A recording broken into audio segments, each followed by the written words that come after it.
में आपका स्वागत है। आज हम एक बहुत ही खास गोल के बारे में जानेंगे।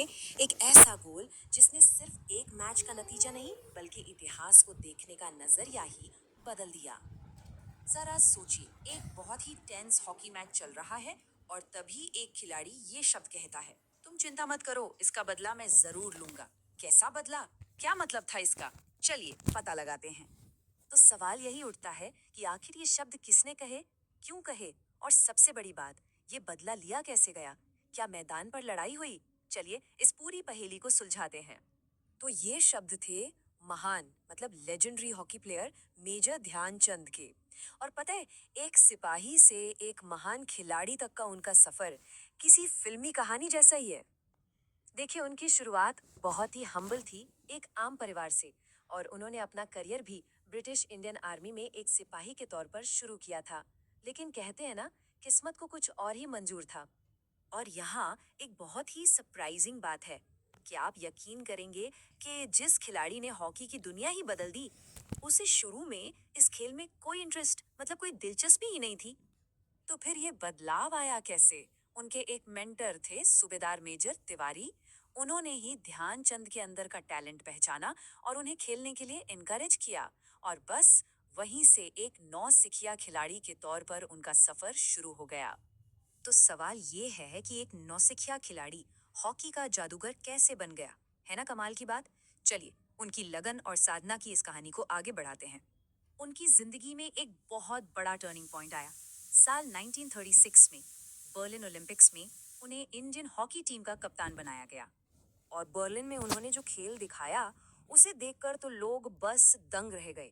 मतलब बॉल उनकी स्टिक से ऐसे चिपक कर चलती थी जैसे कोई जादू हो।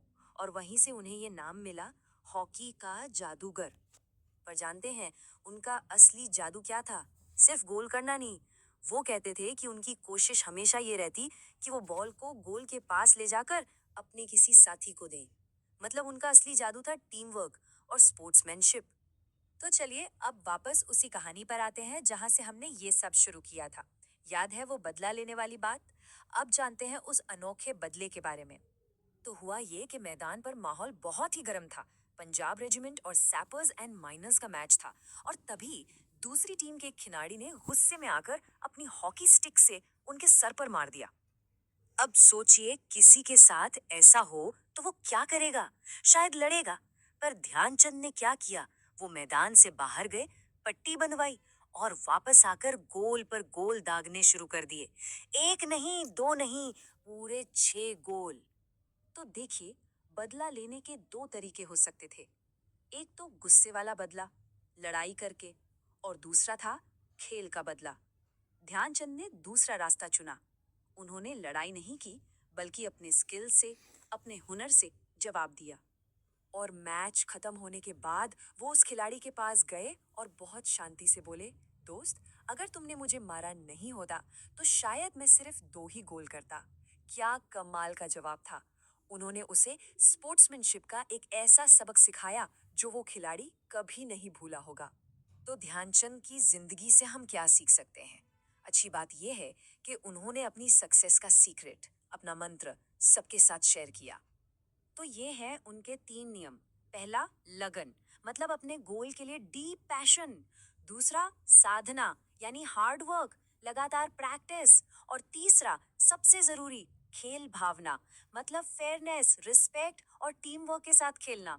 ये सिर्फ खेल के लिए नहीं, जिंदगी के लिए भी बहुत बड़ी सीख है। तो चलिए एक बार फटाफट से देख लेते हैं कि आज हमने इस कमाल की कहानी से क्या क्या सीखा। सबसे पहली बात, मेजर ध्यानचंद एक साधारण बैकग्राउंड से आकर भी एक महान खिलाड़ी बने। दूसरी बात, उन्होंने सिखाया कि गुस्से का जवाब गुस्से से नहीं बल्कि अपने हुनर से देना चाहिए। तीसरी, उनकी सफलता का राज था लगन, साधना और खेल भावना।